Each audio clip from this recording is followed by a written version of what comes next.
Hi, I'm Rod Sowden, lead author for MSP, and I'd like to give you guys a quick overview of business case from the MSP's perspective. Quite often people struggle with a program business case because it's never really complete until you've got the project data and you're trying to write it before you know what the project's going to cost. So you have this kind of iterative process. But the manual tries to deal with that. So from the business case perspective, these are the things that we need to be thinking about.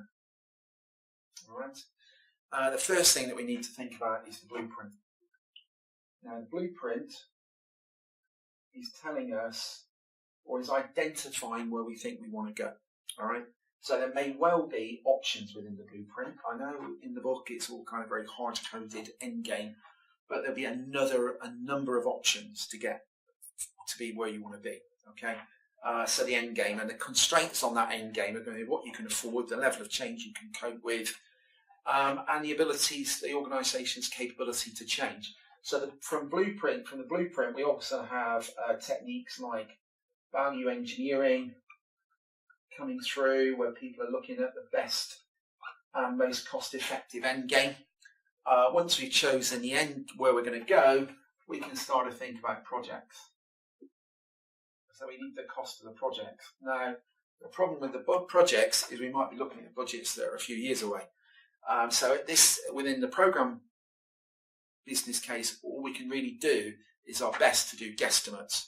So the project business case is that's your aggregating cost to getting there. So that basically gives you your cost estimates.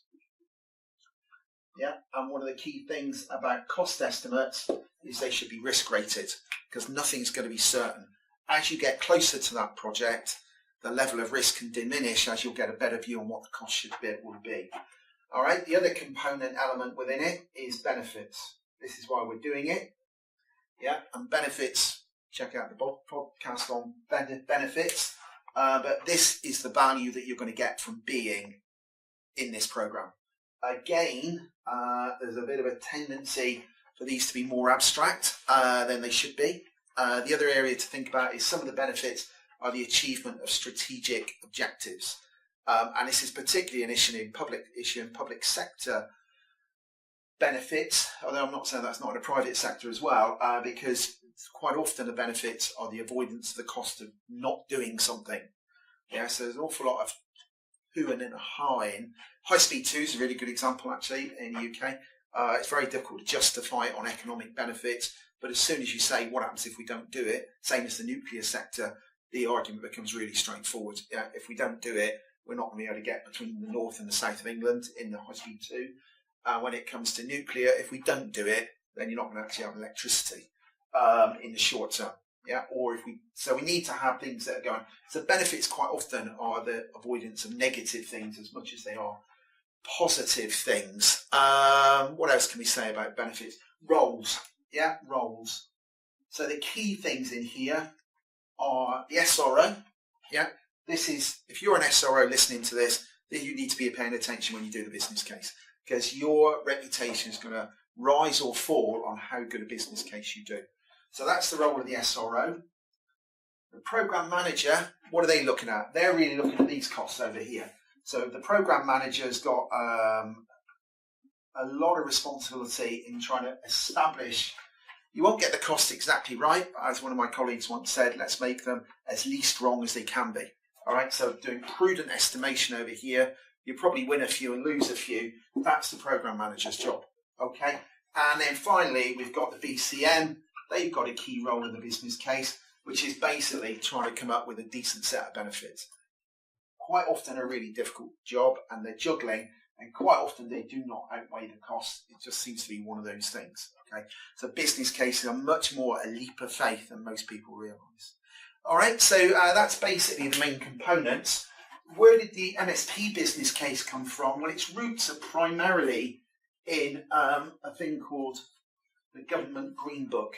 All right, so the Government Green Book identifies or suggests there should be 3 business cases and they are strategic outline business case. Okay, SOBC. That's the thing that kicks it off.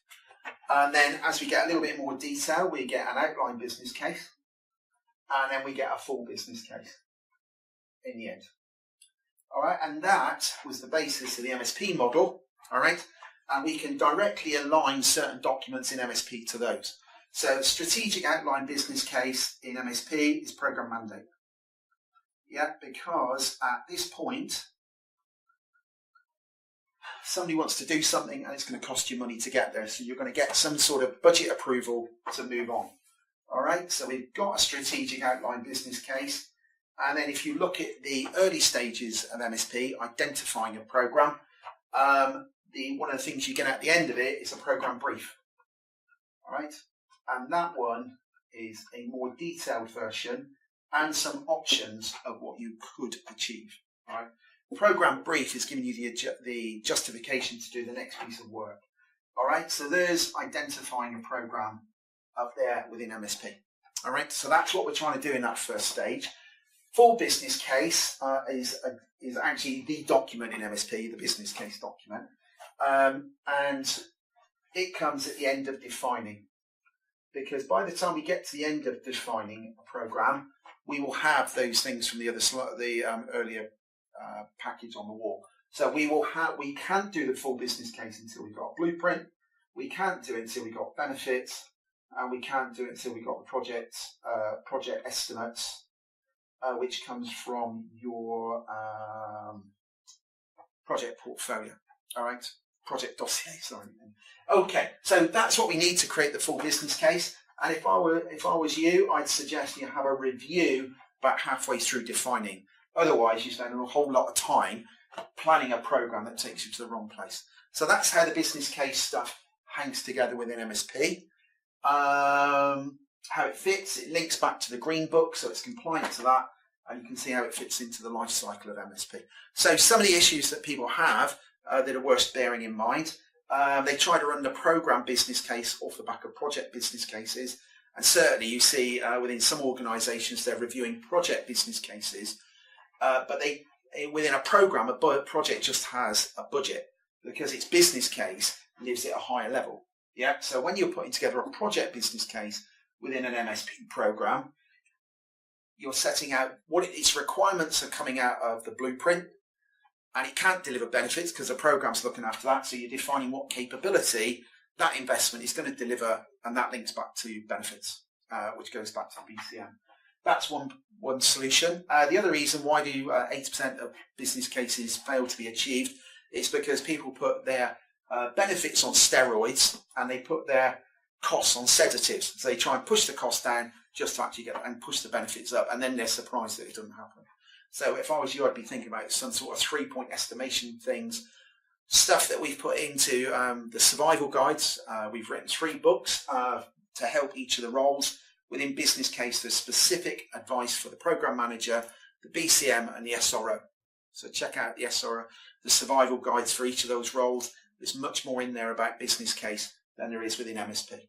Okay, hope that proves useful. Thanks for your time.